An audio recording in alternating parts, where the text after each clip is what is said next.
Hello मेरे दोस्तों, कैसे हो आप लोग। उम्मीद करता हूँ अच्छे से होगे। तो दोस्तों, हमेशा की तरह मैं इस वीडियो में कुछ नॉलेज की ही बात बताऊँगा।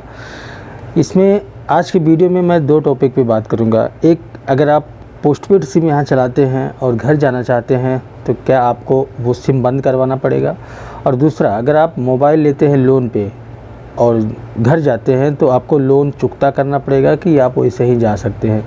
इन दोनों टॉपिक पे आज बात करेंगे और क्लियरली हम बताएंगे कि आपको क्या करना चाहिए। तो दोस्तों, जितने भी लोग हमारे चैनल पर नए हैं, प्लीज़ हमारे चैनल को सब्सक्राइब कर लें और बेल आइकन को ऑल पे प्रेस कर लें, ताकि आपको हम जो भी नॉलेज की वीडियो डालें वो आप लोगों को मिल सके आसानी से। तो चलिए वीडियो को शुरू करें। तो दोस्तों, बात करते हैं कि बहुत सारे लोग यहाँ पे रहते हैं तो वो पोस्टपेड सिम यूज करते हैं, पोस्टपेड सिम बिलिंग वाला।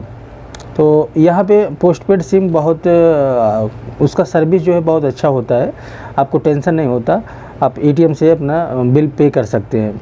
तो बहुत लोग सोचते हैं, बहुत सारे लोग सस्ते के चक्कर में क्या होता है, पोस्टपेड सिम होता है, आप एक भी ले सकते हैं और एक के साथ 5-5, 3-3 इस टाइप का भी मिलता है। तो एक एकामे पे ले करके सब डिवाइड करके चलाते रहते हैं और महीने का बिल भरते रहते हैं, तो वो सस्ता पड़ता है।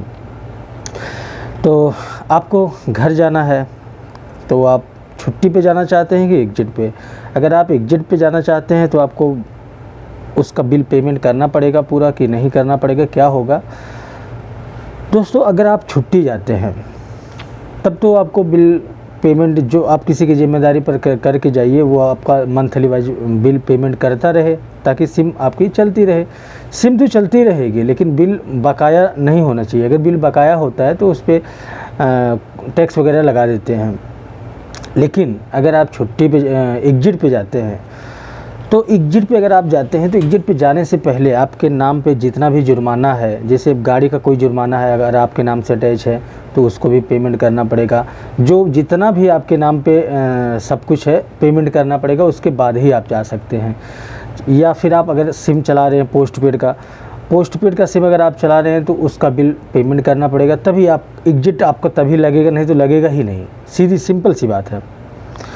तो ये आपकी कन्फ्यूजन जो थी वो हमने दूर कर दिया। अगर आप छुट्टी जाना चाहते हैं तो कोई दिक्कत नहीं है, आपका सिम चलता रहेगा, लेकिन हालांकि आप किसी की ज़िम्मेदारी पर करके जाइए ताकि वो उसका बिल भरे। अगर आप चाहते हैं कि किसी की ज़िम्मेदारी पर ना करें तो बंद करवा करके तब जाइए। अगर एग्जिट जाते हैं तो अगर आपका कफिल एग्जिट लगाता है, आप कफिल से अपने एग्जिट लगवाते हैं, तो कफिल जब एग्जिट वाली साइड ऑन करेगा तो सीधे सीधे वहाँ दिखाएगा आपके नाम पे जितना भी सब कुछ है, सब कुछ पे करके उसको डिस्कनेक्ट करना पड़ेगा, तभी आपका छुट्टी लग पाएगा, वो एग्जिट लग पाएगा, सॉरी। नहीं तो उसके पहले नहीं लग सकता। जब तक आप पेमेंट पूरा कंप्लीट नहीं करते तब तक नहीं लगेगा। सिम अगर पोस्टपेड है तो आप बंद करवा दीजिए, उसके बाद जाइए, जितना भी आपके नाम पे सब कुछ है करवा के तभी जाइए। और ठीक वही रूल है, बहुत सारे लोग यहाँ पे रहते हैं, आईफोन है, महंगी महंगी मोबाइल लोन पे ले लेते हैं। यहाँ पे क्या सिस्टम है कि आप 15 रियाल 50 रियाल इस तरीके मंथली पे लोन पे आपको मोबाइल मिल जाता है, महीने के हिसाब से 36 महीने जैसा उसका रेट रहता है उसी हिसाब से मंथली का जो है बना देते हैं। लेकिन उसमें क्या होता है कि बहुत सारे लोगों को लगता है कि हम मंथली पे ले लें, लेकिन मंथली पे डबल चार्ज लगता है। जैसे अगर 1000 रियाल की मोबाइल है तो मंथली पे लेंगे तो 2000 रियाल पड़ जाएगा, तो कोई फ़ायदा नहीं है। बशर्ते वही फ़ायदा है कि आपको हर महीने 50 रुपये कटवाना है, 0 डाउन पेमेंट पे होता है। आप आपका एकामा लेके जाएंगे, आप आईडी प्रूफ एकामा जो जिसको बोलते हैं लेके जाएंगे आप मोबाइल के स्टोर पे, वो आपको दे देगा। हर महीने आपको मंथली जो है पे करना पड़ेगा, आपके बैंक अकाउंट से कनेक्ट रहेगा, उसी से कटता रहेगा। लेकिन मेरे हिसाब से देखा जाए तो लोन पे मोबाइल लेना सही नहीं है, क्योंकि आप सस्ते के चक्कर में डबल भरना पड़ जाता है आपको। अगर 1000 की मोबाइल आप लेते हैं तो 2000 के समथिंग जो है आपका बिल टोटल बैठ जाता है। तो अगर आप लोन पे मोबाइल लिए हैं, जैसे आईफोन ले लिए, मान लीजिए 5-6 हज़ार का आईफोन ले लिए, और सोचे कि हम भरेंगे यहाँ रह करके, लेकिन इमरजेंसी में आपको कोई प्रॉब्लम हुआ, घर जाना हुआ, छुट्टी पे तो जा सकते हैं, कोई दिक्कत नहीं है। अगर छुट्टी जा करके नहीं आए तो फिर कोई दिक्कत नहीं, वो लोन आपका चलता रहेगा। कभी भी अगर आप सऊदी आते हैं तो वो आपको हर हाल में भरना ही पड़ेगा, क्योंकि बहुत सारे लोग जो यहाँ रहते हैं वो जानते होंगे कि जब भी आप पहली बार जब आप सऊदी आते हैं तो जो आपका फिंगर लगता है वहीं पे सारा बायोडाटा आपका रहता है। जब फिंगर लगाएंगे आप, जैसे मान लीजिए आप छुट्टी गए, नहीं आए, 3 साल के बाद, 3 साल का तो बैन लग जाएगा सऊदी में। अगर 3 साल के बाद फिर कभी भी सऊदी आते हैं तो आप जैसे ही एयरपोर्ट पे इंटर करेंगे यहाँ पे, तुरंत आपका सारा बायोडाटा निकल जाएगा। आपको तुरंत भरना पड़ेगा, उसका पे करना पड़ेगा, तभी एयरपोर्ट से बाहर निकालेंगे, नहीं तो वहीं बैठाए रखेंगे। तो अगर आप एग्जिट जाते हैं तब तो आपको हर हाल में पे करना ही पड़ेगा। तो मैं क्या सजेशन दे रहा हूँ आपको, अगर आप छुट्टी जाते हैं तो आप ऐसा हरगिज़ भी ना कीजिए, वो आपकी बदनामी होती है। फिर आप सऊदी आएंगे तो आपको बहुत बड़ी परेशानी का सामना कर, हालांकि ब्याज उसका नहीं लगेगा, लेकिन आपको जितना बकाया रहेगा उतना तो भरना ही पड़ेगा। दूसरी बात, आपको दोबारा फिर लोन पे मिलेगा ही नहीं, वो वहाँ पे आपको लिख पढ़ देंगे, जो भी वहाँ डाल देते हैं कि ये ब्लैक लिस्ट में हो गए हैं, इनको दोबारा से फिर लोन पे कोई भी चीज़ नहीं मिलेगा। लोन का मतलब किस्त पे नहीं मिलेगा कोई भी चीज़।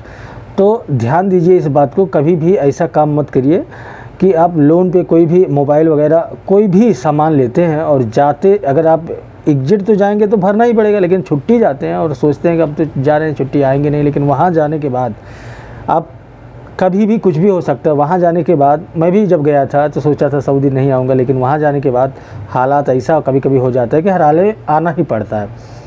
तो जब भी आप आएंगे तो एयरपोर्ट पे आपको पकड़ लेंगे और हर हाल में आपको पेमेंट करना ही पड़ेगा। तो पहली बार आप आएंगे, जब नए वीज़े पे आएंगे तो आपके पास पैसा तो रहेगा नहीं, तो फिर कहाँ से आप पेमेंट करेंगे, फिर प्रॉब्लम होगी आपको, कफिल जाएगा आपको, फिर ब्लैक लिस्ट में डाल देगा, आपका इकामा पे कोई भी सामान जो है लोन पे मिलेगा ही नहीं। तो बेहतर यही रहेगा कि आप हर हाल में लोन जो है जो भी रहेगा आप चुकता करके ही जाइए, छुट्टी जाइए चाहे एग्जिट जाइए, जो भी जाइए। अगर छुट्टी जा रहे हैं तो कोई बात नहीं, आप 1, 2, 3 महीने की छुट्टी लगती है, उसके बाद आइए, पेमेंट करिए, कोई दिक्कत नहीं। और तीसरी बात, इस समय लेबर जो सफाई बलदिया वाले हैं, इनके ऊपर बहुत ज़बरदस्त प्रोसेस चल रहा है। जो सऊदी की सरकार है वो इन पे विचार विमर्श बहुत तगड़ा कर रही है कि इनकी जो ये भीख मांगते, बहुत सारे लोग भीख मांगते हुए पाए गए हैं। तो उन लोगों से बहुत सारे लोग, हमने वीडियो में इससे पहले जो वीडियो डाला था उसमें भी इंटरव्यू दिखाया था कि कैसे क्या। तो सऊदी जब वो पकड़े गए कि ये भीख क्यों मांग रहे हैं, तो पता चला कि इन लोगों की सैलरी किसी की 600 रियाल, किसी को 700 रियाल है।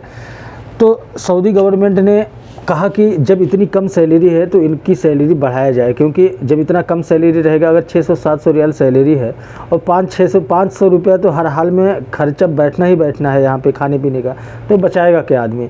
उसी चक्कर में भीख मांगता है। लेकिन हालांकि ये शर्म की बात है, भीख नहीं मांगना चाहिए, क्योंकि आप कमाने आए हो तो बदनामी करवा रहे हो, तो ये शर्म की बात तो ही है। लेकिन सऊदी की सरकार बहुत सपोर्टिंग सरकार है, बहुत सपोर्ट कर रही है, और उसने कंपनी को हिदायत भी दे दिया है और उसके काम प्रोसेस में चल रहा है। जैसा भी न्यूज़ आता है हम बताते हैं आपको कि हर हाल में सैलरी कम से कम 1500 रियाल होना चाहिए। और क्योंकि अब कोई भी यहाँ पे भीख मांगना अपराध है ना, यहाँ पे भीख मांगना अलाउ नहीं है, तो इसलिए अगर कोई भी वर्कर भीख मांगते हुए पाया जाता है, जिस कंपनी से अटैच रहेगा उस कंपनी के ऊपर भी जुर्माना लगाया जाएगा और उसको भी रिपोर्ट कर दिया जाएगा। तो ये थी न्यूज़, हमने आपको सोचा कि बता दें, क्योंकि बहुत सारे लोग के मन में ये सवाल रहता है कि सऊदी हम जाते हैं, वहाँ से मोबाइल अगर छुट्टी आना चाह रहे हैं और दोबारा नहीं जाना है तो हम फ़ोन वगैरह लोन पे ले लेते हैं, तो उसको नहीं भरते तो क्या होगा। तो हमने सब कुछ इस वीडियो में क्लियर कर दिया। आप लोगों को, हमें उम्मीद है कि ये समझ में आ गया होगा कि क्या करना है क्या नहीं करना है। तो मिलते हैं फिर किसी अन्य वीडियो में, तब तक के लिए बाय, टेक केयर।